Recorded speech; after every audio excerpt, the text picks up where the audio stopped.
Hello friends, இது உங்களுக்கு green தமிழா. நம்ம மூவி ரிவ்யூவில் கல்லூரி ராஸ்கல் படத்தோட ரிவ்யூ தான் பார்க்க போகிறோம். இந்த படத்தோட ரிவ்யூ பொறுத்த மாதிரி நம்ம சேனல் சப்ஸ்கிரைப் பண்ணி உங்கள் ஃப்ரெண்ட்ஸ் சப்போர்ட் பண்ணுங்க. கல்லூரி ராஸ்கல் 2023 ரிலீஸ் ஆன ஒரு மலேசியன் மூவி. சஸ்பென் ராஜ் இந்த படத்தை டைரக்ட் பண்ணியிருக்காங்க. கிஷோர், ரித்னாவின், ஆல்மிதா மற்றும் பலர் இந்த படத்தை நடிச்சிருக்காங்க. இந்த படத்துடைய கதையை பார்த்துடலாம். படத்துடைய ஹீரோ ஒரு காலேஜ் ஸ்டூடெண்ட்டாக இருப்பார். இவருக்கு ஒரு லவ் இருக்கும்.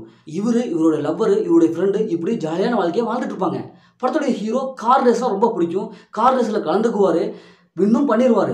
இப்போ அந்த கார் ரேஸில் வின் பண்ணுறதுல இருந்து அவருக்கு நிறையா பிரச்சனை ஏற்படும். அப்போ தான் வில்ல ஒருத்தன் உள்ளே என்ட்ரி ஆகுவான். இப்போ இந்த சூழ்நிலையில் ஹீரோ எப்படி அந்த பிரச்சனைலாம் ஃபேஸ் பண்ணி எப்படி வெளியே வராரு, இறுதியில் என்ன ஆச்சு அப்படிங்கிறதான் இந்த படத்துடைய ஒன்லைன். இந்த படத்துடைய பாசிட்டிவ் பார்த்தலாம்.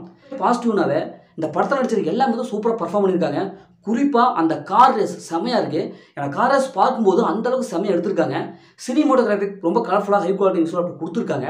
படத்துடைய பிஜிஎம் மியூசிக் சூப்பராக இருக்குது. ஃபர்ஸ்ட் ஹாஃப்ல ஸ்க்ரீன் பிளே ஓரளவுக்கு நல்லா இருக்குது.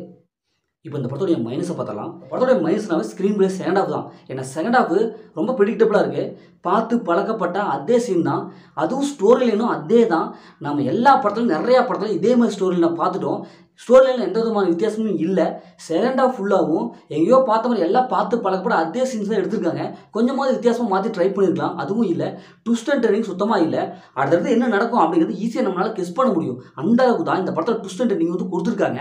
அதை கொஞ்சம் மாற்றி அமைச்சு ஒரு வித்தியாசமாக ட்விஸ்ட் அண்ட் டர்னிங் கொடுத்துருக்கலாம்.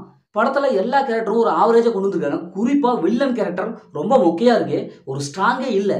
இது மாதிரி படம்னா ஒரு வில்லன் கேரக்டர் சும்மா கெத்தாக இருக்கணும், வில்லனை பார்த்தா அப்படி பயந்துக்கணும், அந்த மாதிரியான கேரக்டர் வில்லனுக்கு கொடுத்துருக்கணும். ஆனால் இங்கே ரொம்ப மொக்க பண்ணி வச்சுருக்காங்க. படம் பார்க்கும்போது என்னடா இது ஒரு மொக்கையான வில்லன், இதுக்கு போய் ஹீரோ இப்படி பண்ணுறாரே அப்படிங்கிறது தான் நமக்கு தோணுது. அதே மாதிரி படத்தில் எல்லா கேரக்டரும் அந்தளவுக்கு இம்பார்ட்டன்ஸ் இல்லை. கதை செகண்ட் ஹாஃப்லாம் கொஞ்சம் அப்படியே டல்லாகிடுது. அதுக்கு தகுந்த மாதிரி கேரக்டர் வாய்ஸும் அப்படியே டல்லாகிடுது. அதை கொஞ்சம் இம்பார்ட்டன்ட் கொடுத்து ஒரு சுவாரஸ்யமான ஒரு ஸ்க்ரீன் பிளே கொடுத்துருக்கலாம். இந்த படத்தை ஃபேமிலியோட பார்க்கலாம், கண்டிப்பாக ஃபேமிலியோட பார்க்கலாம். இந்த படத்தில் அந்த மாதிரி சில எதுவுமே இல்லை. முதல்ல இந்த படம் எப்படி இருக்கும், சூப்பராக இருக்கா இல்லை சுமாராக இருக்கா, இந்த படம் ஒரு ஒன் டைம் வாட்சிங் தான் நான் உங்களுக்கு படம் தான் சஜஸ்ட் பண்ணுறேன். ஓகே, இதே மாதிரி மற்ற ஒரு புதிய மூவியில் சந்திப்போம். உங்களிடமிருந்து உங்களுக்கு பாரதி.